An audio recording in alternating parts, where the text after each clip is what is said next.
రాజకీయ కక్ష సాధింపు కోసమే రోజాను వేధిస్తున్నారని విమర్శించారు వైసీపీ ఎమ్మెల్యేలు. మహిళలపై జరుగుతున్న అరాచకాలపై ప్రశ్నించినందుకే రోజాపై కక్షగట్టారని అన్నారు ఆ పార్టీ ఎమ్మెల్యే పుష్ప శివాని.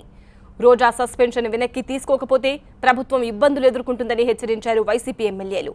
ఒక చేయని తప్పుకి 14 నెలల పాటు రోజా గారు శిక్ష అనుభవించడం జరిగింది.